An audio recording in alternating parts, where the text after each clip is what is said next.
warahmatullahi wabarakatuh. Perkenalkan, nama saya Dewanti Lestari, mahasiswa Pendidikan Sejarah semester 3 dari Universitas PGRI Palembang.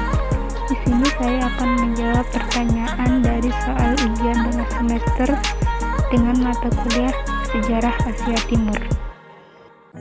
Bagaimana menurut saudara terkait peradaban Cina kuno? Pada masa prasejarah, peradaban Cina kuno sebagian besar wilayah negeri Cina yang terdiri dari pegunungan. Di sebelah utara mengalir Sungai Kuning dan di sebelah selatan mengalir Sungai Yangtze. Di lembah Sungai Huanghe inilah berkembang kebudayaan Cina kuno. Sedangkan yang terkait dengan peradaban Cina kuno seperti film Sunggoku atau Patkai, lalu yang mencari kitab suci ke barat seperti Tong Samsung, dan masih banyak lagi. Bagaimana pemerintahan masa dinasti Zhou Barat, Zhou Timur, masa dinasti Qin, masa dinasti Han, masa dinasti Tang ditinjau dari aspek sosial, budaya, politik, ekonomi, politik luar negeri, dan agama. Dinasti Zhou. Pemerintahan dinasti Zhou bersifat feodalisme. Pemerintahan langsung berada di bawah kekuasaan kaisar. Pemerintahan daerah dipegang oleh para kaisar yang pada saat itu menguasai daerah raja vasal. Tokoh-tokoh ternama dinasti Zhou ini seperti Laozi, Kongfusi, dan Mingxi.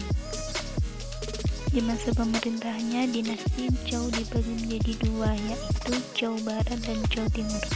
Zhou Barat semula mereka bertempat di antara Shanxi dan Gansu. Pada saat itu mereka dipimpin oleh Pangeran Kanhu. Mereka bermigrasi dan menetap di daerah Zhou Wuwang. Setelah itu Zhou Barat dipimpin oleh Wen Wang. Mereka menjadi kuat dan sering disebut sebagai penguasa daerah barat tersebut. Pada abad ke-8 dan 9 sebelum Masehi, kekuasaan Zhou Barat makin melemah.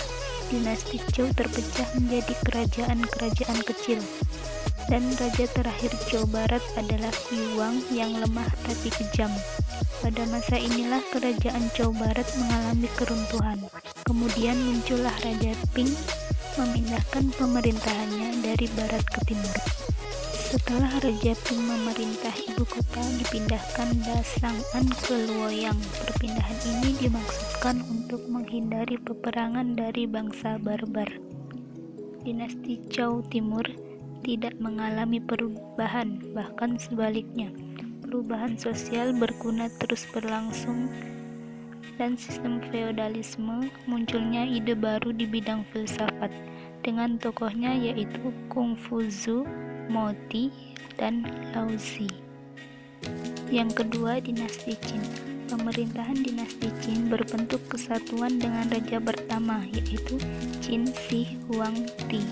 Pada masa pemerintahannya terjadi berbagai pembaruan seperti dihapusnya aturan feodalisme, penghapusan sistem raja vasal, pembentukan provinsi, dan masih banyak lagi. Dinasti Qin membangun tembok besar Cina yang berguna untuk membendung serangan bangsa luar dari utara. Yang ketiga, dinasti Han. Dinasti Han didirikan oleh Liu Bang dan telah mencapai masa kejayaan pada pemerintahan Kaisar Han Wuti. Kerajaan Cina meliputi Asia Tengah, Korea, Manchuria Selatan, Annam, dan Xinjiang. Pada masa Han dibangun Jalan Sutra, yaitu jalan yang akan menghubungkan antara Cina dengan Asia Tengah, Kashmir, bahkan sampai ke Asia Barat, dan bertemu dengan jalur Romawi. Yang keempat, dinasti Tang. Dinasti Tang yaitu salah satu dinasti yang paling terpenting di Cina. Dinasti Tang didirikan oleh Li Shihmin yang terkenal dengan Kaisar Tang Taizong. Ibu kotanya ditetapkan di Xianfu. Dari ibu kota tersebut, kaisar menjalankan pemerintahannya yang dibantu dengan pegawai istana yang telah diangkatnya. Pada zaman dinasti Tang, seni sastra menjadi berkembang. Penyair Cina yang terkenal pada zaman itu ialah Li Taipo dan Tu Fu. Pada dinasti Tang, agama Nasrani dan Islam mulai masuk ke Cina melalui Asia Tengah. kedua agama tersebut masuk melalui hubungan perdagangan. Peristiwa sejarah dinasti Zhou sampai dinasti Tang yang dapat diambil nilai pembelajaran sejarah untuk masa kini dan masa yang akan datang. Pemberontakan Huang Zhou meletus dan berlangsung selama satu dasawarsa. Sebelum bisa dipadamkan, selama pemberontakan tersebut, para pemberontak berhasil merebut dan menjarah Chang'an dan Luoyang, meskipun pada akhirnya dapat mengalahkan para pemberontak tersebut. Dinasti Tang tidak dapat dipulihkan kembali, sehingga kedepannya kekuatan militer lain dapat menghancurkannya.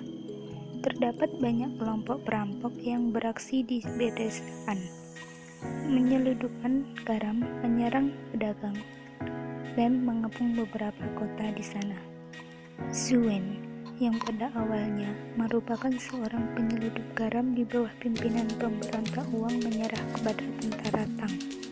Dengan membantu mengalahkan Huang, ia berhasil naik pesawat dengan cepat dalam militer Tang tersebut.